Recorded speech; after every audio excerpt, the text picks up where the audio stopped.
ओम गुरुवे नमः। प्यारे हरि भक्तों, अब जो हम विषय ले रहे हैं वो ले रहे हैं कि व्यक्ति की उम्र इस कलयुग में कितनी है। और ये मैं ज्योतिष के आधार पर आप लोगों के सम्मुख बता रहा हूं। देखो, ऐसा है कि जब सतयुग था उस समय व्यक्ति की जो उम्र थी वो 1,00,000 वर्ष की थी। बहुत महत्वपूर्ण बात मैं आपको बता रहा हूं। और जब त्रेता युग आया तो व्यक्ति की जो उम्र है वो 10,000 वर्ष की हो गई। और जब द्वापर युग आया तो व्यक्ति की उम्र जो है 1,000 वर्ष हो गई।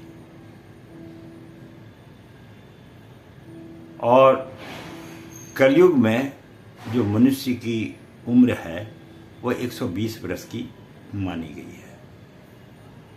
ये तो मैंने आपको संक्षिप्त रूप में बताया कि हर युग में इस प्रकार से व्यक्ति का जो इस पृथ्वी पर रहने का जीवन है इतने समय का है।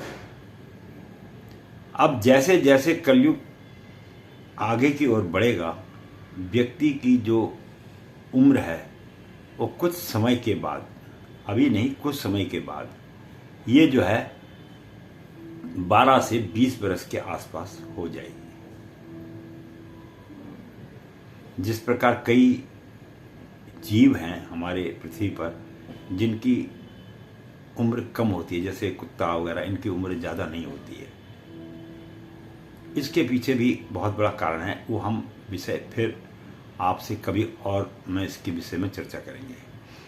अब कलयुग में आदमी की उम्र 120 वर्ष जो बताई है, उसका अगर आप बोलेंगे कि आपके पास परिमाण क्या है, तो मैं उसके विषय में भी आपको बतलाता हूँ। परिमाण ऐसा है जिसमें सृष्टि की उत्पत्ति हुई, और युग की बात नहीं करते हम क्योंकि अब हम आज कलयुग में जी रहे हैं तो हमें कलयुग में ही ज़्यादा बात करनी चाहिए। सतयुग में लोगों ने क्या किया, आप जैसे राजा दशरथ थे, वो तो सतयुग में पैदा हुए थे और त्रेता युग में उनकी उम्र तो 60,000 साल की थी। तो वो जैसे ही त्रेता युग आया उनकी उम्र कम हो गई। ऐसे ही जो द्वापर युग में पैदा हुए उनकी उम्र कलयुग में आते आते कम हो गई। तो ये इस प्रकार का एक चक्र चला, और जो पूर्व निश्चित किया गया भगवान ब्रह्मा जी की तरफ से। अब जब ब्रह्मा जी ने 9 ग्रहों को स्थान दिया वायुमंडल में, ब्रह्मांड में, तो प्रत्येक ग्रह ने बोला कि प्रभु मेरी पूछ कैसे होगी, मुझे कोई ग्रह के रूप में क्यों मानेगा। अगर मैं उस व्यक्ति के जीवन में सुख और दुख नहीं दूंगा तो वह मुझे किस प्रकार से पूजेगा। बहुत ही सुंदर विषय है। आप लोग वीडियो को पता नहीं पूरी देखते हैं या नहीं देखते, ये तो आप पे निर्भर करता है, पर बहुत आनंददायक और ज्ञानवर्धक बातें हैं। जो बातें आपको ये कथाओं में नहीं सुनाई जाएंगी, उस चीज़ का संपूर्ण ज्ञान मैं आपको ये वीडियो के माध्यम से समस्त संसार के हर मनुष्य प्राणी को बतला रहा हूं।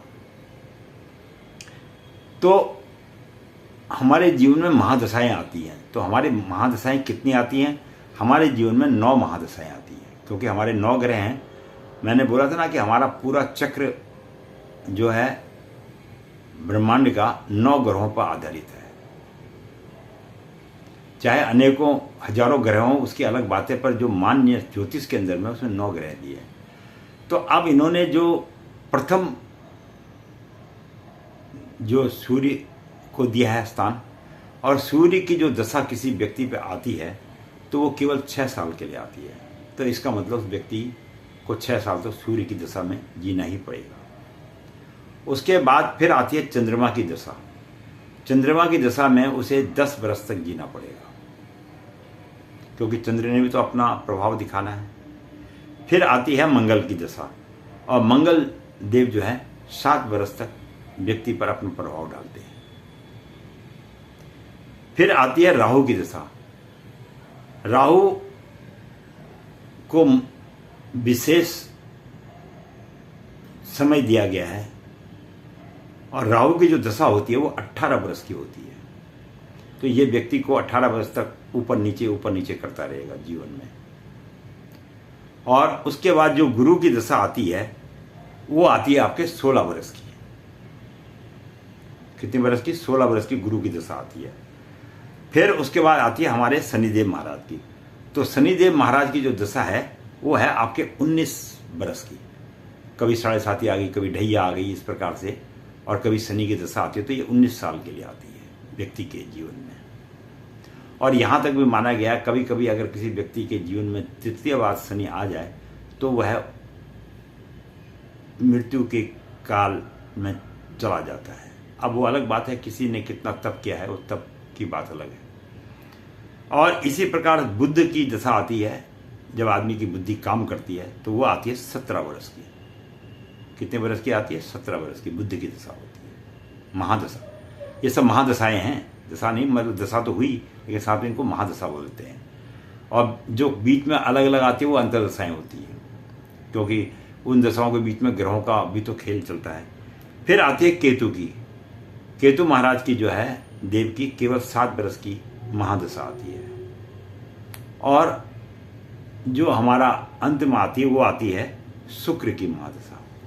आपने देखा शुक्र की महादशा में लोग करोड़पति, अमीर और प्रेम प्रसंग आदि में भी कई बार आदमी लिप्त हो जाता है। समस्त सुंदर स्त्री होने के बाद भी कई बार क्या है, आदमी प्रेम में लिप्त हो जाता है, जबकि उसकी स्त्री देखने में सुंदर है, हर तरह से उसके योग्य है, फिर भी वह दूसरी स्त्रियों के पास रहा। तो वो ऐसे कार्य होते हैं शुक्र की दशा में। और शुक्र की दशा जो है 20 वर्ष की है।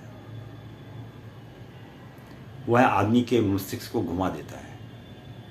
शुक्र की दशा में जो व्यक्ति प्रेम ना करने वाला भी हो वो भी प्रेम करने लग जाता है, क्योंकि शुक्र का प्रभाव ही इस प्रकार का है।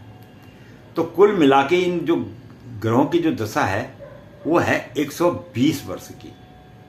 तो ये तो आप मान के चलिए कि प्रत्येक मनुष्य की जो उम्र है वो 120 वर्ष की है, दशाओं के हिसाब से, जो कलयुग में ब्रह्मा जी ने निश्चित की है। और ये केवल ब्रह्मा जी ही नहीं, इसमें अन्य ऋषियों का भी विशेष योग है।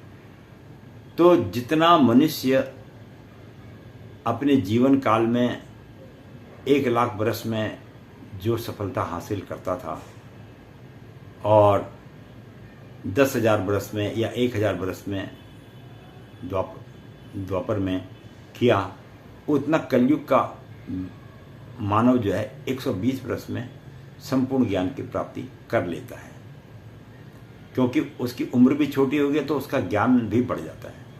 क्योंकि भगवान ने ये बोला है कि कम समय तेरे को दिया तो कम समय में अधिक से अधिक ज्ञान लो। इसीलिए आज के युग में आपने देखा है कि छोटी सी उम्र में ही व्यक्ति बड़ा ही प्रभावशाली और कीर्तिमान हो जाता है।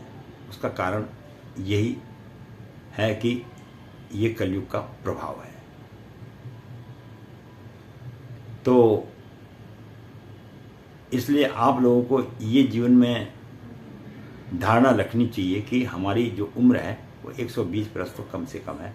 बाकी तप के आधार पे कोई आदमी अधिक दीर्घायु ले लेता है, वो एक अलग विषय है, क्योंकि तप में तो बहुत तप ही है, उसके विषय में तो कुछ कहा ही नहीं जा सकता, वो तो अपने अपने सामर्थ्य है। पर ये उस व्यक्ति के लिए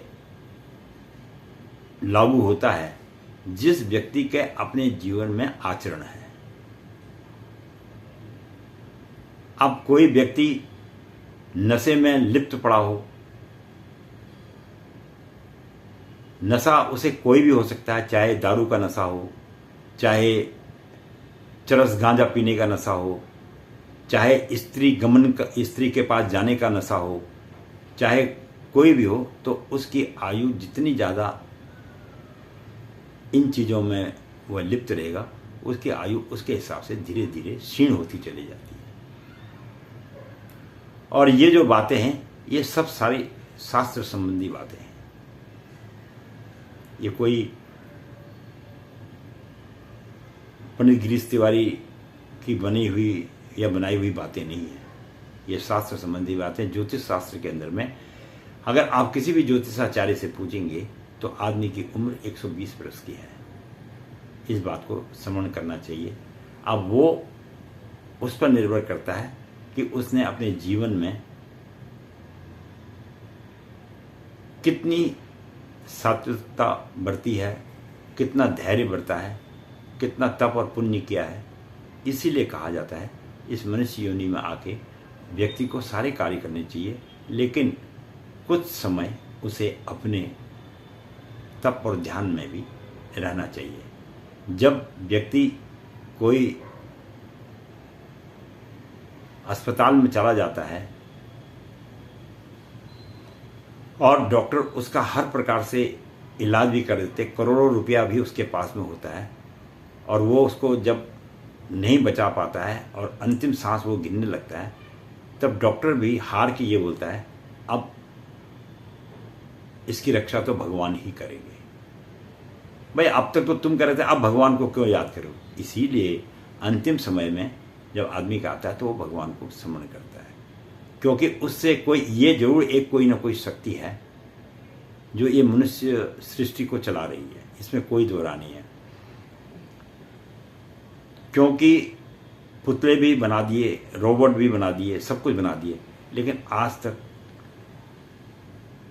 साइंस व्यक्ति की आंखें, नेत्र वगैरह रिपेयरिंग करना अलग बात है, उसको ठीक करना एक अलग चीज़ है। वो तो दवाइयों, जड़ी बूटियों में, अथर्ववेद में भी लिखा है। लेकिन नेत्र बना देना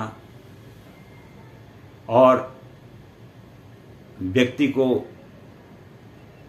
दूसरे व्यक्ति की बात समझ में आना, खून का कुदरत की तरफ से बन जाना, ये सब प्रभु के हाथ में है।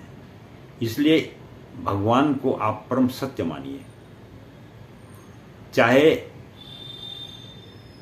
कितना ही बड़ा पापी क्यों ना हो, कितना ही बड़ा पापी हो, भगवान को कहता है मैं नहीं मानता, लेकिन जब उस पर गुजरती है, उस पर पड़ती है, तो चाहे वो किसी भी धर्म का हो, चाहे यहाँ तक कि जो जंगलों में रहने वाले आदिवासी हैं, वो भी अपने किसी न किसी इष्ट को जरूर मानते हैं। इसमें कोई दो राय नहीं है। तो मैं पंडित गिरीश तिवारी ने आज आपको इस बात का अनुभव करा दिया कि आप लोग चिंता मत कीजिए, आपकी उम्र 120 वर्ष है।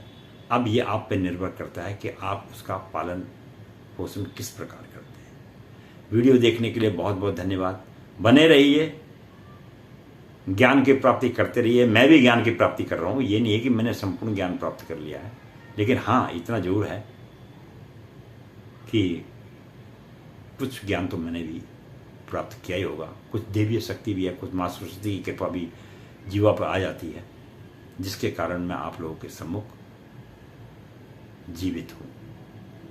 नहीं तो हम भी कोरोना काल में लोग कैसे चले गए, सब लोग, बहुत लोग चले गए, हम भी चले जाते, लेकिन हमको कुछ ऊपर वाले की ऐसी कृपा रही कि हमें पता नहीं था कि हम बच जाएंगे और एक दिन वीडियो बना के आप लोगों के सम्मुख भी आएंगे।